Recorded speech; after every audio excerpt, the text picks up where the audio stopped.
Alrighty, welcome back to some more GD ideology stuff over here. It's been a while. It's been a while since I done something like that actually. And then maybe ideology drop in a bit. So we got despotism, and then after that we got we got paternalism. This one. Then we got despotism coming a little bit later. Uh, yeah, but that's gonna, as per usual, I'm gonna do these separately because it's like separate ideology stuff, and I figured it would be a lot better than just combining the two.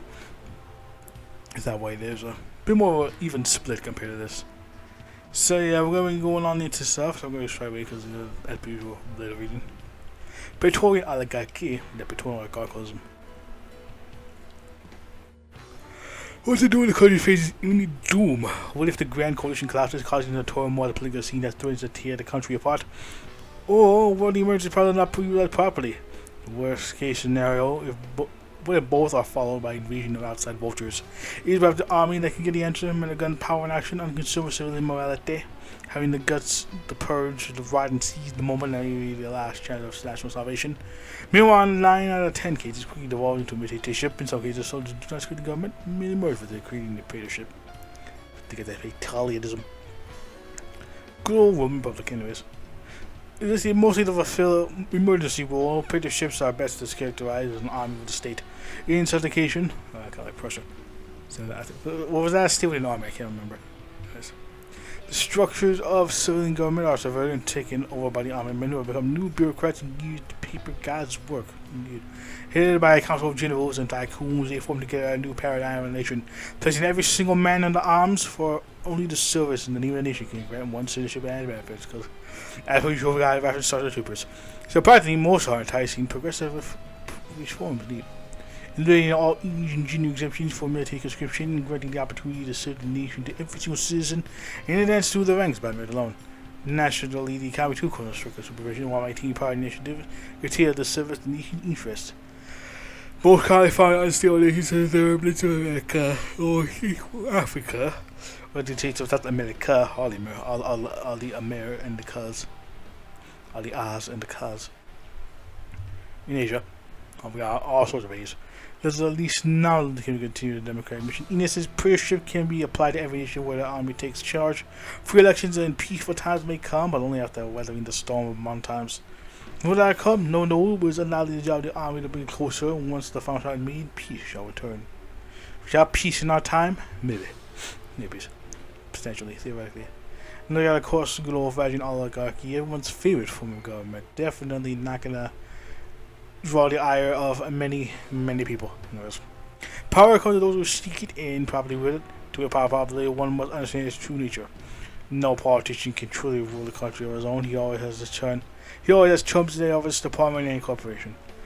Make sure the power doesn't lead a hand to it. We're going too powerful, and after the politician who once said that he had left the scene. Double oligarchy mean. In that sense, oligarchy always existed since the time mankind created civilization. King could not rule alone. He relied on wars, marching, and shamans to advise him. History went on. The wars were replaced by generals, merchants by corporations, shamans by church and media. Yet the nature of power remains the same. In the most open regime where the socialist, liberal, conservative, even anarchist, no one could decide to feed the nation alone, requiring a dozen of colleagues to naturally assist in exchange for their share of the pie. Indeed. In modern times, most regimes that could be classified as pure oligarchy are authoritarian states without any commitment to ideology, any shape or form, or predatory oligarchy. We all arise from the same background as a select few gaining through power and sheer fear of history. Controlling economy, laws, politics, and so on. They usually begin to operate for the benefit, although this is not always the case. An oligarchy can be democratic on the surface, nor it can be, with any process preferred by the government shareholders. The oligarchs, whether they be these magnets, criminals, or just great eminences, existently cheat their power directly or indirectly. Going to see the world of business nowadays, they embark on a bold and outright corporate rule, without hiding behind laws and handpicked presidents, unleashing the might of capitalism in its pure form. Pure capitalism never been tried. Keep that in mind. Say that jokingly, by the way. Where whatever one said, there's a reason oligarchy told from a war in the cases assisted evolution, growth, and prestige of the nation. It's quite the opposite. Yeah, with time moving on, so does the method and goals of oligarchy or exchange. Freely improving upon the past mistakes to create the rule the best for the rest of the people. Whether they want it or not. They probably don't. Like the national democracy. How national democracy we shall see. They'll do like the various icons over in here. Interesting stuff. National democracy from a fancy dream. Came around there quickly. The idea makes popular vote and patriotism became deeply interested and that helped the mindset. Now forces a great war show democracy that I think. Here we're fostering grand mobilization unless broadened beneath control of strongman armies. And yet the wrath of global crowns and political philosophies of national democracy, rejecting absolutist rule of sovereignty and also frequently accept liberal polemics that more often than not brought the nation to stagnation and eventual degeneration.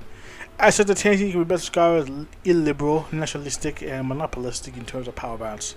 While parliamentary parties exist, they are usually brought in line with a single dominant umbrella party lines. What differentiates them from reactionaries is their willingness to tolerate the parliament and freedom of speech. But they are far from mainstream conservatives or embracing authoritarian methods. Or maybe totalitarianness, swiftness, and perverseness. First championed by pawns in Nikia, and they are Sweden that became the last bastion of sanity and tradition in Europe. And not only democrats stay without democracy since then, many who want to preserve democracy without the consequence of popular vote champion this model.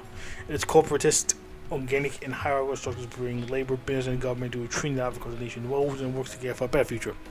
In many cases, the notion of choice is eliminated entirely, replaced by a society-state structure that nonetheless allows some participation in different opinions. And as liberal experiments fail in the face of subversion invasion as principles like Gaia 18th century no longer work, mayhaps it is the future of democracy to subordinate itself, per division and embrace unity to face the whole of the coming decades. If to preserve democracy and freedom, one must kill the former subjugated latter, and so be it. As you can see, as we no doubt tell by the state of the world as we now. I'm not talking about JD. Anyways, representative dictatorship over here. How representative is dictatorship? Who knows?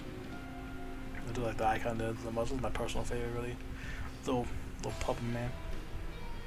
Perhaps sometimes things are not what they seem. Throw them up in a cover, so to speak. In many states, election, parliament, political parties, and free media, presidents, and maybe floors offer new opportunities for prosperity and choice. AI, behind the ballot box, a labyrinth of intrigue, bureaucracy, and navigating backstabbing. The democratic process is often obstructed, subverted, or simply stimulated for the benefit of the ruling party clique. Many needs are role described to the routine authoritarian democracy and anocracy. I think that's one. Paternalistic republicanism, but the most queer and sticky, making representative dictatorship over here. Very queer. Queer code as a word. For what idea is it and why is such an even? As core political framework characterized by the concentration of power in the hands of a single leader or select group of elites. The will set that embody and champion the interests and desires of the populace by incorporating some democratic elements such as periodic elections or referendums. The process is often heavily controlled and manipulated to ensure that the current he's grip on power. This manipulation can manifest through its extremes or candidate eligibility, media control, or voter intimidation. Minor tactics more often than not are opportunity to suppress enough to never matter, or the secret deal with the government to offer a simulacrum of democracy. Le simulacrum, anyways. These ensure that any potential challenges to the authority are strictly neutralized, maintaining the status quo and preventing any significant shifts in power dynamics. Everything else is a simple means to end cultural, economic, foreign, and other politics are followed not by adhering to lofty ideals, but rather by cold and rational calculations, the calculator. But almost every aspect of the state is presented in varying degrees, with the main goal being the unquestioned stability and regime protection against domestic and foreign, dehumanizing and soulless to some, and allows resort to others. It usually defines nations of good and evil, instead focusing on what is working and how to navigate this rapidly crumbling world. So I can tell by the paternalistic though, here's the you can say that embodies a lot of, like, it's very much the embodiment of pragmatism of varying degrees, like you have a nationalistic side, regular money corporate side, the for the greater good really, and then the military side stuff, which is I think interesting. I think they represent that all year well.